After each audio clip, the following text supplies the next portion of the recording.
Hello everyone, welcome eight synopsis IAS. मैं जयंत सिंह आप लोग का the Hindu and Indian express in 5 minute का क्लास ले रहा हूँ। आज हम मई 13 और मई 20 का करंट अफेयर कवर करेंगे। इस कोर्स की फर्दर डिटेल जानने के लिए आप इस स्लाइड को पढ़ सकते हैं। जो आज का हमारा पहला लेक्चर है वो आत्मनिर्भर भारत पे है, सेल्फ रिलायंट इंडियन मिशन। इसमें लगभग मोदी जी ने लगभग 20 लाख करोड़ का पैकेज, जो हमारा 10% ऑफ जीडीपी है, उसको रिलीज़ किया है। जो मेन फोकस है इसमें वो है लैंड, लेबर, लिक्विडिटी मतलब मनी सप्लाई एंड लॉज। इन सारी रिफॉर्म्स को लाना चाहती है मोदी गवर्नमेंट। और नेक्स्ट जो फोकल पॉइंट है वो है जो लोकल प्रोडक्ट्स हैं उनको प्रमोट किया जाएगा, और जो इंपोर्ट डिपेंडेंसी है उनको कम। जो हमारा नेक्स्ट टॉपिक है वो है ग्लोबल न्यूट्रिशन रिपोर्ट 2020। ये रिपोर्ट वर्ल्ड हेल्थ ऑर्गेनाइजेशन द्वारा रिलीज़ की जाती है। इस रिपोर्ट में एक खास बात कही गई है कि जो ग्लोबल न्यूट्रिशन टारगेट बनाया गया था, जो 2025 तक अचीव करना था, इंडिया उसको नहीं अचीव कर पाएगी। अब सबसे पहले समझते हैं ये ग्लोबल न्यूट्रिशन टारगेट क्या है। ग्लोबल न्यूट्रिशन टारगेट में 6 टारगेट आते हैं जो वर्ल्ड हेल्थ असेंबली रिलीज़ करती है। ये एक डिसीजन मेकिंग बॉडी है वर्ल्ड हेल्थ ऑर्गेनाइजेशन के अंदर। ये टारगेट 2025 तक कंप्लीट करना, जो मैंने आपको पहले ही बता दिया है। कुछ इंपॉर्टेंट 6 जो टारगेट है उनको देखते हैं हम। सबसे पहला है कि जो स्टंटिंग है उसको कम करना है। कितना? 40%। जो अभी का करंट स्टेटस है उससे 40% कम करना है। स्टंटिंग को हिंदी में कहते हैं नाटापन। सिमिलरली ऐसे ही जो लो बर्थ वेट है उसको कम करना है लगभग 30% करंट स्टेटस से। नेक्स्ट देखते हैं टारगेट क्या है। जो चाइल्डहुड में ओवरवेट का प्रॉब्लम आता है वो लगभग या तो उसी स्थिति में मेंटेन रखो या बढ़ने मत दो, ये इसमें टारगेट किया गया है। सिमिलरली जो ब्रेस्ट फीडिंग है वो बहुत इंपॉर्टेंट है 6 महीने के बच्चों तक के लिए, उसको बढ़ाने की बात कही गई है। सिमिलरली जो वास्टिंग है, जो आप लोग को पता होगा, जिसको हिंदी में निर्बलता कहते हैं, मतलब हाइट के हिसाब से कितना आपका वेट है, उस रेशियो को कम करने की बात की गई है 5% से ज़्यादा। सिमिलरली जो वुमेन है उनमें एनीमिया की बहुत कॉमन प्रॉब्लम होती है, इस चीज़ को 50% रिड्यूस करने की बात कही गई। आइए अब देखते हैं आरोग्य सेतु ऐप के बारे में। आप लोगों को पता ही होगा कोरोना वायरस के डिटेक्शन में आसपास आपके किसको किसको कोरोना वायरस है, ये डिटेक्शन करने के लिए इस ऐप को काफ़ी ज़्यादा यूज़ किया जा रहा है। ये app ministry of information, electronics and information technology ने रिलीज़ किया है।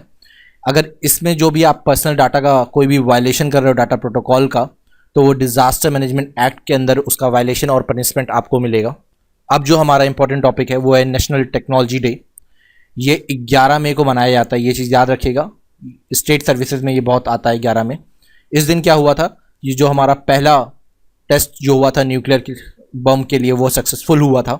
इसमें 2 इंपॉर्टेंट कॉन्सेप्ट हैं, एक तो स्माइलिंग बुद्धा, दूसरा ऑपरेशन शक्ति। इनको याद रखिए। स्माइलिंग बुद्धा जो पहला न्यूक्लियर टेस्ट 1974 में हुआ था उसको कहा जाता है, उस ऑपरेशन को। और जो ऑपरेशन शक्ति था वो जो हमारा सेकेंड न्यूक्लियर टेस्ट 1998 में परफॉर्म किया गया था उसको कहा जाता है। अभी रिसेंटली 2 नई चीज़ों को जियोग्राफिकल इंडिकेशन टैग मिला है। फर्स्ट इस सोरई कोवर पेंटिंग जो झारखंड में बनाई जाती है। इसमें बेसिकली म्यूरल आर्ट बनाया जाता है जो वॉल पेंटिंग होती है, और इसको कई बारी छोटे छोटे पेजेस में भी ड्रॉ किया जाता है। बेसिकली इसमें क्या होता है, कई सारे lines, dot, animal figures, plant के फिगर्स और कई सारे रिलीजियस आइकनोग्राफी को डिज़ाइन करके एक पेंट बनाया जाता है, ट्रेडिशनल पेंटिंग। नेक्स्ट जो हमारा जियोग्राफिकल इंडिकेशन टैग है वो तिलई रुमाल को मिला है। ये तेलंगाना से बिलोंग करता है। यहाँ पे एकात ट्रेडिशन जो एक डाइंग टेक्निक है उसमें, जिसमें नेचुरल वेजिटेबल डाइज को यूज़ करके बनाया जाता है।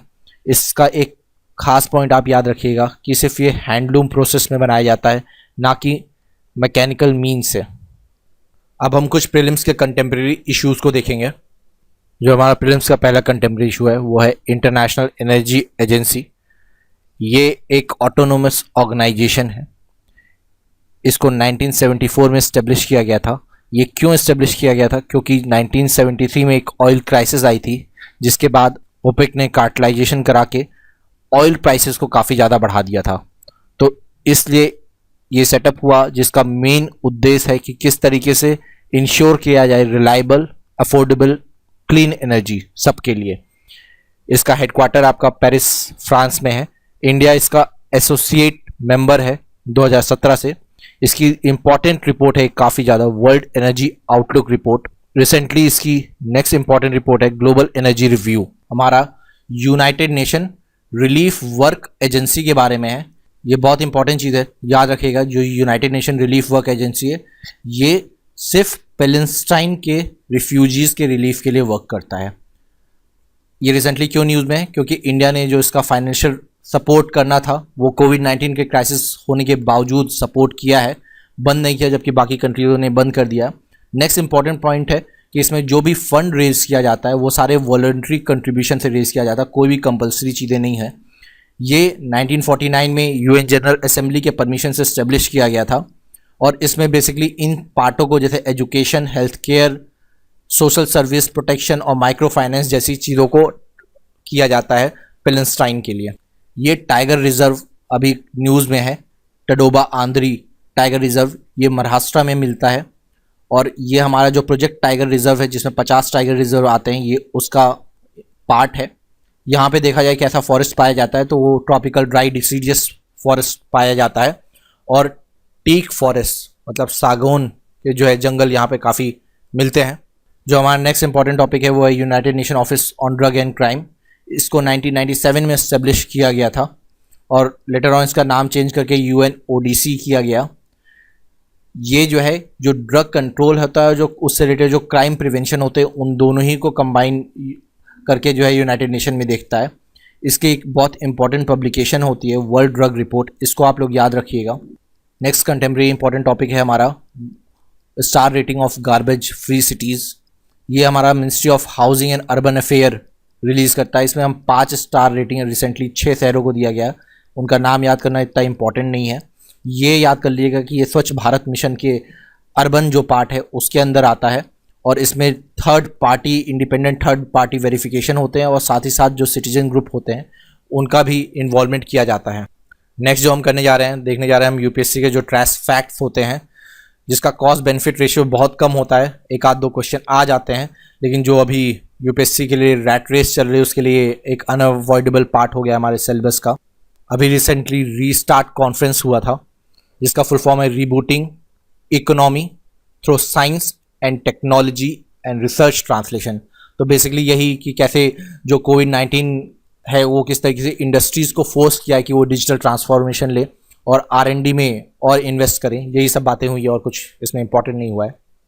नेक्स्ट है हमारा चैम्पियन पोर्टल जो MSME इंडस्ट्रीज़ के लिए किया गया, तो इसको याद रखिएगा। इसका फुल फॉर्म है creation and harmonious application of modern process for increasing output and national strength. ये जो है जो ministry of small and medium enterprise है वो कर रही है। इसका जो मेन एम है वो है जो ग्रीवेंसेस होते हैं उनको सॉल्व करने के लिए MSME से रिलेटेड, और उनको सपोर्ट किया जाए, उनको इनकरेज किया जाए और हैंड होल्डिंग करके उनको बढ़ावा दिया जाए। इन सारे पॉइंट्स को फोकस किया जाएगा।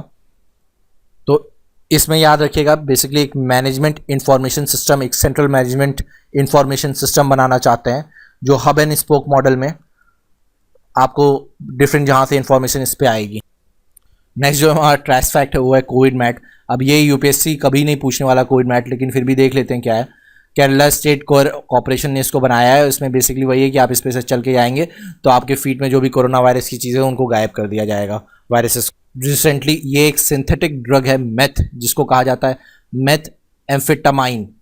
इसको एम्फेटामाइन टाइप स्टिमुलेंट नाम से भी जाना जाता है, ATS ड्रग। ये एक सिंथेटिक ड्रग है तो इसको आप याद रखिएगा। तो बेसिकली अभी क्या हो रहा है, कोरोना वायरस की वजह से लॉकडाउन है लेकिन फिर भी इस ड्रग का यूज़ काफ़ी किया जा रहा है, तो इसलिए ये न्यूज़ में था।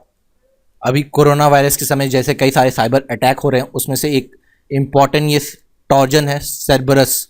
तो ये याद रखिएगा, ये एक बैंकिंग टॉर्जन है। ये आपके जो भी फाइनेंशियल डाटा हैं like credit card number, debit card number, इनको स्टील कर लेता है।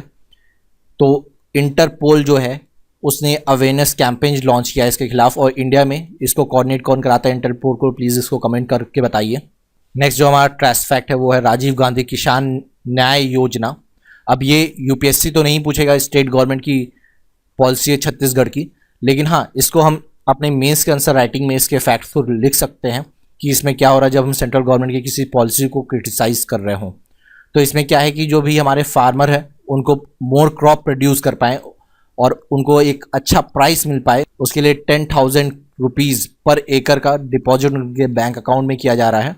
ये आज के लेक्चर में कुछ हमारा मेंस एग्जामिनेशन से रिलेटेड टॉपिक है जो हम मेंस 300 में कवर करेंगे। एक तो एपीएमसी से रिलेटेड, अफगान पीस प्रोसेस से रिलेटेड, आत्मनिर्भर भारत जो मैंने अभी थोड़ा सा बता दिया है, इसको हम डिटेल में अच्छे से, और कितने सारे जो भी स्टिमुलस पैकेजेस गवर्नमेंट ने रिलीज़ किया उन सबको हम डिटेल में एनालाइज करेंगे। नेक्स्ट जो हमारा टॉपिक होगा उसमें हम कोविड-19 और क्लाइमेटिक चेंज इनके रिलेशन को हम देखेंगे 300 मेंस 300 में। उसके बाद सिनॉप्सिस आईएएस एक्सप्लेन में हम आपको बताएंगे मेल न्यूट्रिशन और इनइक्वालिटी के बीच का क्या लिंक है। साथ ही में दो इंपॉर्टेंट कॉन्सेप्ट हैं ड्रग से रिलेटेड, एक तो गोल्डन क्रिसेंट और गोल्डन ट्राइंगल, ये क्या होते हैं, इन कॉन्सेप्ट को हम बताएंगे आपको सिनॉप्सिस आईएएस एक्सप्लेन में। So everyone, thank you for listening this lecture.